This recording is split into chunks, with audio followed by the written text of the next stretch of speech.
everybody. Today is Thursday, April 24th. It's about 7 p.m. Eastern Standard Time in East Tennessee. It's also the first night of the NFL Draft, which I'll be watching. It's the highlight of my favorite football team, the New York Jets. It's the one thing in New York I couldn't leave. Once you're devoted to a football team, it's hard. Although I'm a big Vols fan now and everything, so anyway. So that'll be interesting. So let's start. A lot of the news going on.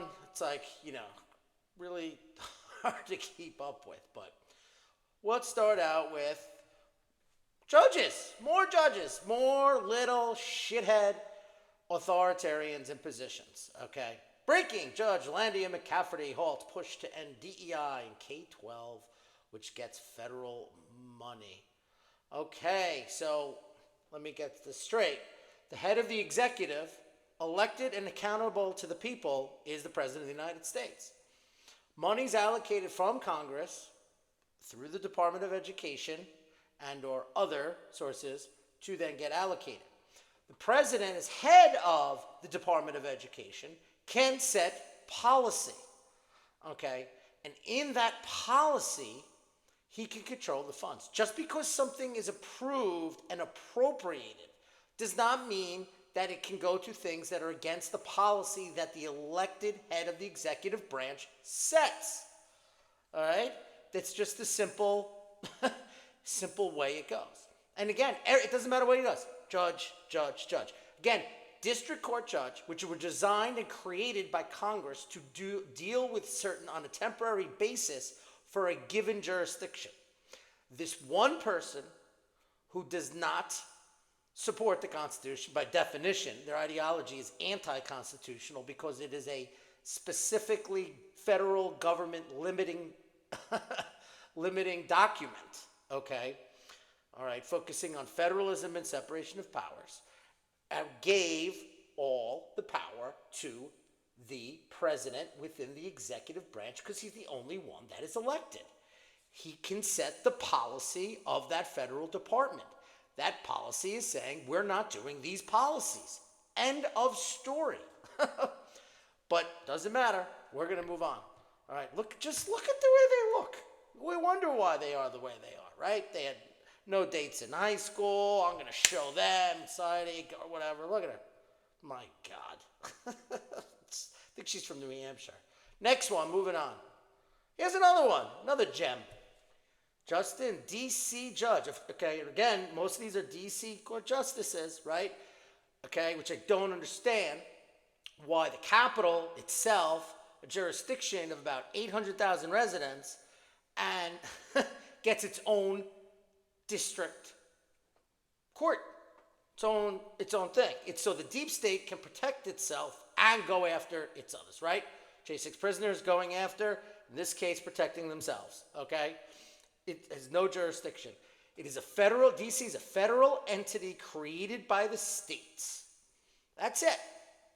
You want to have local stuff run, and they can run whatever, but it is, and then the federal government is in charge. Okay? The states and the people are the sovereign. The DC should never have been given a district court. But I digress. Justin, D.C. Judge Colleen Collar Cotelli, right? Can't change our name. That tells you all you need to know about her. Who is 82 years old, has blocked President Trump's executive order that requires proof of citizenship mandate to voter registration. Again, federal law. It is illegal to vote in an election if you are a non-U.S. citizen. Okay? So, therefore, again, Federal Election Commission, a commission within the executive branch, therefore controlled by, again, the elected head of the executive branch. Okay? FEC was created by Congress and signed into law by a prior president. He is enforcing the law and the power given to him as head of that branch and the de facto head of the FEC by saying we can require proof of citizenship in the attempt to enforce a congressional statute that non-citizens shouldn't vote. End of story. You put it on the form. There is no right. You have a right to vote if you are a citizen over 18 years old on election day. That is your only constitutional right with voting. Everything else is either a protection or is a privilege. To early vote is a privilege. To absentee vote is a privilege. It is a right to vote on election day only. And a U.S. citizen, if the president wants proof of citizenship on that to enforce existing laws, he can put it on the god-darn freaking form. These freaking liberal hacks. All right? Moving on. Another one. This is all today, by the way. Breaking. Obama-appointed Judge William H. Orrick has just blocked President Trump from defunding sanctuary cities, ruling it unconstitutional to prevent taxpayer funds from being used on illegals. Now this one, so now non-U.S. citizens have constitutional rights to taxpayer funds of U.S. citizens. That's what he said. Again, illegal immigration is a federal issue. Remember how the court stepped in when states and localities were trying to prevent the invasion starting basically in the first week of the Biden administration in 2021, okay? The court stepped in to prevent them from going in. Now the courts are saying you can't do anything to get them out. Well, either the federal government has the jurisdiction to get them in, they have the jurisdiction to get them out. These are policies that went in by an executive order. These are policies that can go out by executive order. Now let's just think about this. Again, immigration's federal. Who's in charge of the federal government? And ICE, CBP, it is the elected president of the United States, head of the executive branch.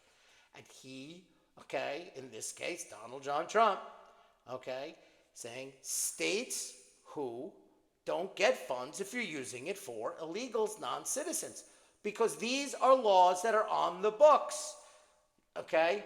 Many programs they cannot participate in. You can't get, if you're here illegally, you can't get a Social Security number. Therefore, you can't get Social Security benefits. You can't get other forms of benefits, okay? So if you're giving them, for example, like Medicaid, which is state and federal program, you're giving non-citizens those benefits. And it's illegal. So you're saying you are giving these illegal practices. They're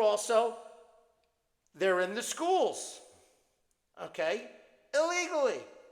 Federal money is going to that school district. You are thereby defrauding U.S. citizens of their taxpayer money.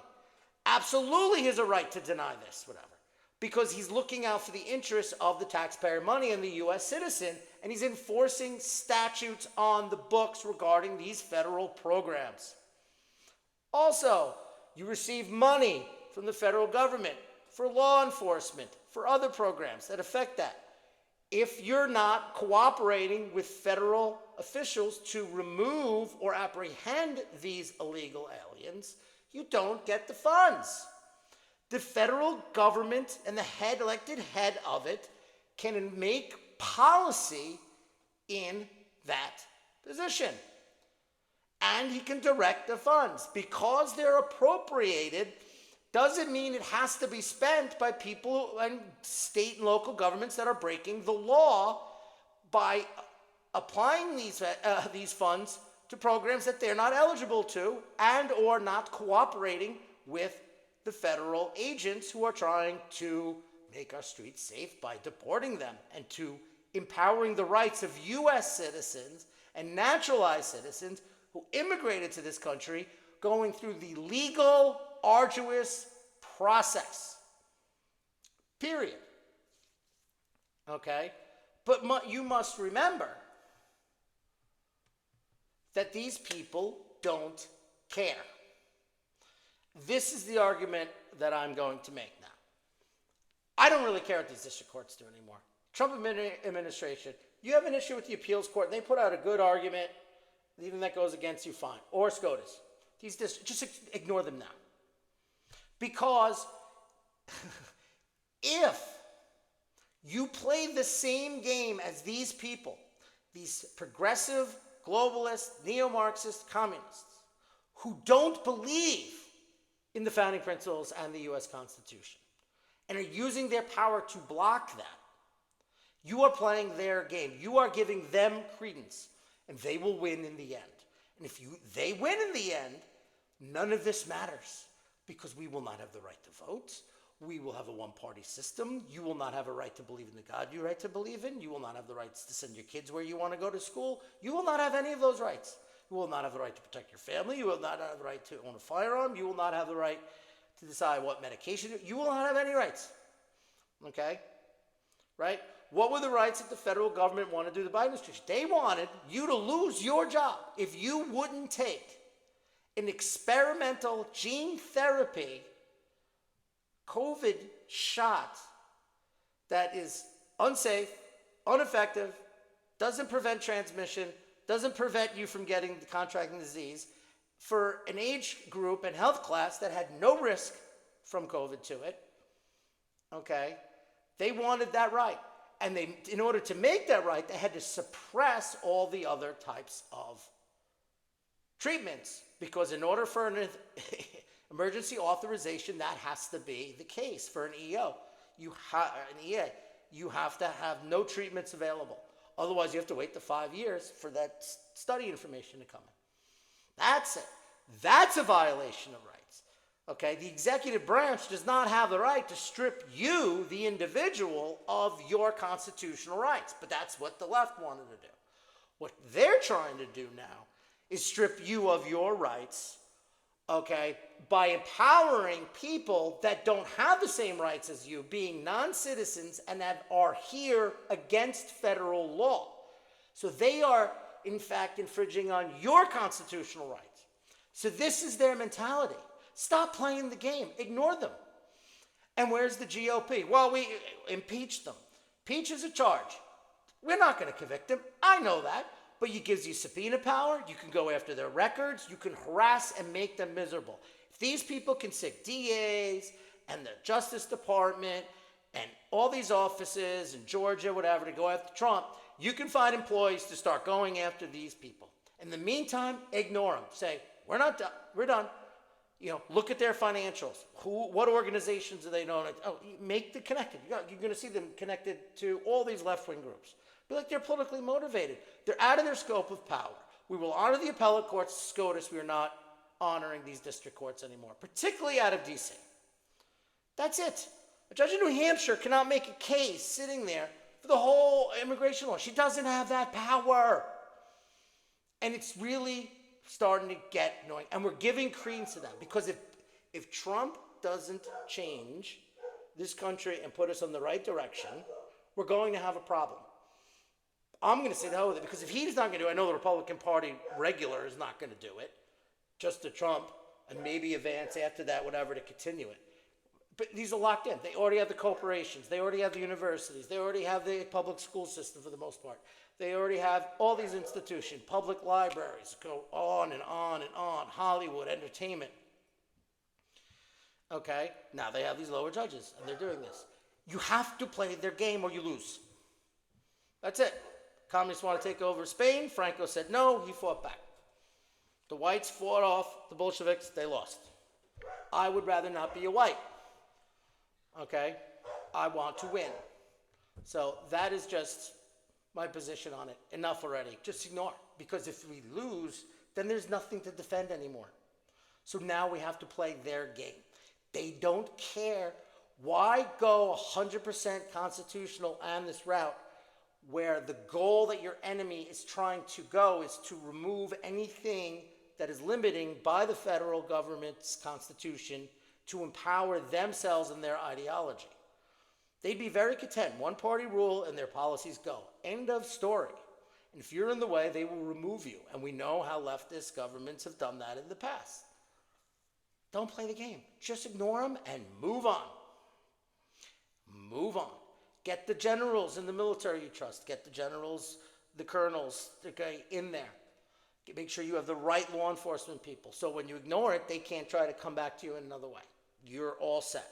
Like I said, honor SCOTUS, the constitutional body, the appellate courts, not these rinky-dink district courts who do injunctions. As a matter of fact, I would be fine if they stayed in their jurisdiction. But if it's a national, then no. You do not have that power, period. So, anyway. Moving on. All right, a little economics. U.S. existing home sales, weakest March since great financial crisis. Right? Drop, COVID, tick back up. Right? That's when rates were at zero, free cash was flooding the market, people were moving, blah, blah, blah.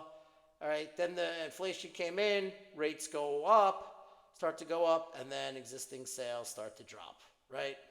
That's it. So you have the inflated asset of the home due to the reduction of the purchasing power of the dollar, coupled with higher interest rates to purchase that home, will cause a reduction in sales. Now, interesting, and also, this is from both of them, Zero Hedge. Median new, so the median price new houses and existing home prices are now identical. See, what happens is when you get existing home, when you get the prices go up, like on the first chart, sometimes people will go, you know what, let's just go with the new house. Now, by the existing, even though it's cheaper, I'm going to have to throw 20, 30 grand, whatever, into the house. If it needs a new roof, it needs to do this. All right, so people go with the new. But what's happening is now they're converging, which shows that a complete whatever. And Powell, I believe, for political purposes, is not going to lower rates because the only reason to have the rates high is inflation. And with weekly jobless report numbers, and they're obsessed with this employment model, okay, and the fact that month over month inflation last month, as you know from one of my prior videos, actually went down 0.1. Other prices are going down. So now we should stimulate the economy by getting, you don't have to go to zero, but like boom, boom, boom, down a little bit. And the lowering of the interest rates will cause housing prices to go up because more people will enter the market because mortgages will be cheaper. Almost like a bond, a relationship between the bond price and the yield. So that's where we are. We need those rates to go down, right? Because people are tapped out. They got high credit card debt because they were gapping their monthly budgets, right? Because their incomes didn't keep up with energy prices, gas prices, food prices, egg prices, bacon prices, okay? Auto insurance prices, car prices, okay? Used car prices. So they put stuff, they don't have the money. They can't go and say, I'll buy the old house, even though whatever. Now I have to throw 20, 30 grand into the house. They're like, I can't do that. Maybe they could have done it back in 21. They can't do it now. So you're slowing down that. And now it's trickling over. Please start lowering these rates. And that'll create domestic growth. And think about that. You don't want to pay tariffs. You're a U.S. corporation having a factory in Vietnam. You know, you want, like, I got to move some of my production back to the United States. You lower the interest rates. You can then finance the United States lower. It'll be cheaper for you to move that production back to the United States. And then you're saving money on insurance, on the shipping costs of your merchandise, on your boat, storage costs, fuel costs to get it over there, et cetera, et cetera. So that would be good. You know, they don't want that to happen. Powell doesn't want that to happen. They want a recession to blame Trump. End of story. That's who these people are. All right, some good news for once. General Motors is now increasing production at one of its facilities in Ohio, USA. Reuters. So here we go. They said they were going to do it. Now they're doing it. So that's a good sign, right? 100 days in, GM is doing it. Awesome. Here's another one. Trump, emergency move aims to cut approval times for energy projects to 28 days. That's right. Cut the red tape, cut the regulations, cut the bureaucracies. People have already expressed or put in contracts, 2 years ago or waiting or a year ago. Now, 28 days. That'll facilitate, and that domestic energy will also facilitate that growth. Combine that with lowering interest rates, you're in a really good shot. Okay? This will offset any possible inflation from the tariffs, which are a combination of repatriation of industry and negotiation tactic. I believe there will still be a little permanency there as well, and on specific countries that don't negotiate. So here we go on the foreign front. Trump, I am not happy with Russian strikes on Kiev. Not necessary, very bad timing. Vladimir, stop. 5,000 soldiers a week are dying. Let's get the peace deal done. So what is our great president referring to?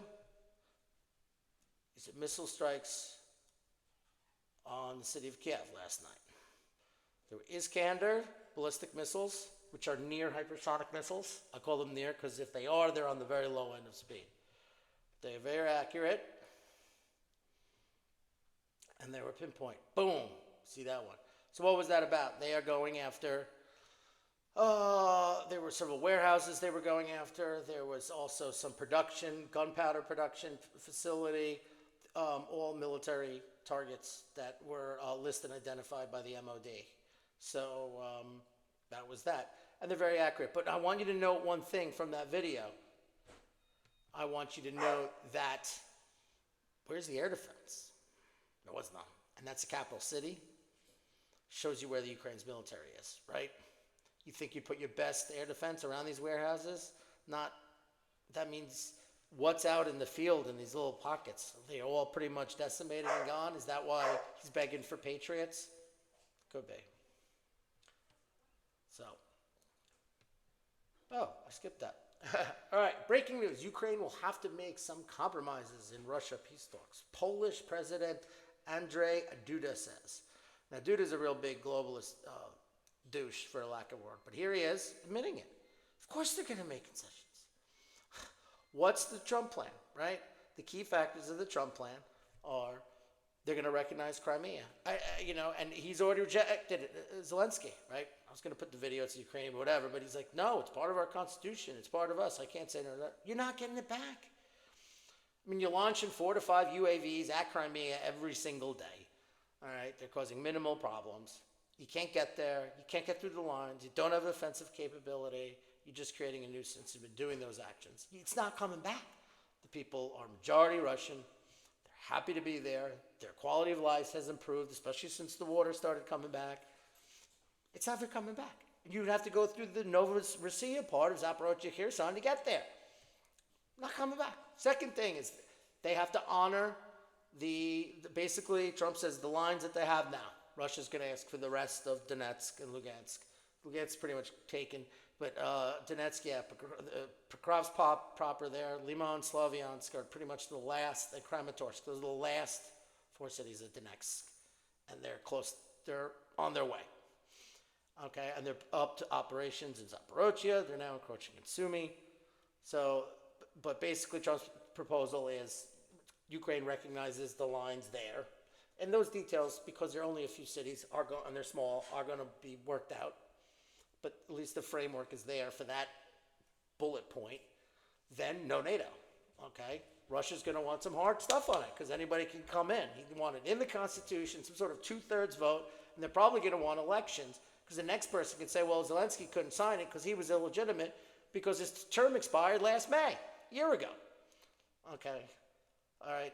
Then there were a couple other things. Then one was like international control of the Zaporozhye nuclear power plant. No way. Russia is not giving it up, in my opinion. They'll, maybe they'll operate it or whatever. I don't know what's the point they're going to want to sell it. It's a large power plant, but they've been defending it like crazy. Ukraine has launched multiple attacks against that plant. So I don't see that. So I don't really see. And they're in the driver's seat. That steamroller is still going. So I don't know. So they better make a move if Ukraine's going to do this. Russia, I believe there's the one tenant, and they're, like I said, they're going to want some specifics on that. All right, and Ukraine's going back to talking about the ceasefire. There's not going to be a ceasefire. They're not going to give you time to do things. okay, when they're in the driver's seat to weaken their leverage. It's just not going to happen. So, you know, but at least Duda realizes where they're at. You know, I don't believe this is going to happen. And we saw what Vance said, following up what Rubio said, that we're done after this. And that's what it's going to be. Russia's going to say, I agree with the court things. We got to work out the deals on the Zaporozhye. You got to move that border a little west. We want all four of those oblasts. That's what they're going to ask for. So they ask for a little more there. I could see them compromising some way on the Zaporozhye power plant. Like, they'll run it, and maybe they'll allow IEA inspectors to have like a permanent thing there. Maybe something to that effect, okay? Because it's not a security risk, for you'd say, but they're going to want some security on it from the Ukrainians. And then, you know, it's got to be enforceable to no NATO. Not like a new president and a new Ukrainian president can come in and just change it, right? All right. And Crimea, it's never going to happen. So just give it up. I don't even know why it's even a debate. But I don't know, that's where we are. Moving on, Europeans fear growing rift with U.S. over Ukraine talks. You think they've been siding with Zelensky over Trump. End of story. Trump offered to recognize Russian annexation of Crimea alarms Kiev and other European capitals. So you're going to put your line in the sand with something that is never going to... Crimea is Russian, will be Russian, always was Russian. That's it. End of story. Moving on. Zelensky says U.S. has appropriate strategy for peace talks. Zelensky did not. This is New York Post, Fox News, World, Murdoch, globalist crap. Zelensky had never a peace plan. He has said no to recognizing Crimea. That's the easiest bullet point. Because you know you're not getting it back. You can't get it back militarily, you're not getting it back diplomatically, and the people don't want to go back. It is Russian. Not going to, you are losing. There is not one city that, that Ukraine has taken back. From January 24, it's just Russian. Even the Kursk bulge is gone now. Okay. I haven't heard it. He goes to Europe and he meets with the European leaders. The meeting in Paris kind of fell apart, right? Then you have, he's going around being interviewed. He's saying it's part of our constitution with Crimea and we're not going to give up any territory. He's not doing anything. And he's being pushed by the globalists of Europe to go that way. Some of them are starting to see the light. All right. Well, dude, has got an election coming up soon. There you go. The Law and Justice Party wants to take back power from this globalist left. All right. So basically that's it. So that's my video for today. Got my position on the judges. We'll see what happens if the appellates step in. Also, the transgender thing in the military, Trump had asked SCOTUS to step in. We'll see if that happens. SCOTUS needs to start stepping in right away because this is ridiculous. Even that immigration thing that they did, whatever, out of the blue, really pissing off Alito. The court said we're not getting involved, but SCOTUS does for no reason. Because of procedure and whatever. Ridiculous. Okay? This has got... House GOP needs to do something. The U.S. Senate GOP needs to start taking action. Trump's got to start ignoring these things and start moving forward and start going after these judges, these district court judges. End of story. I'm done.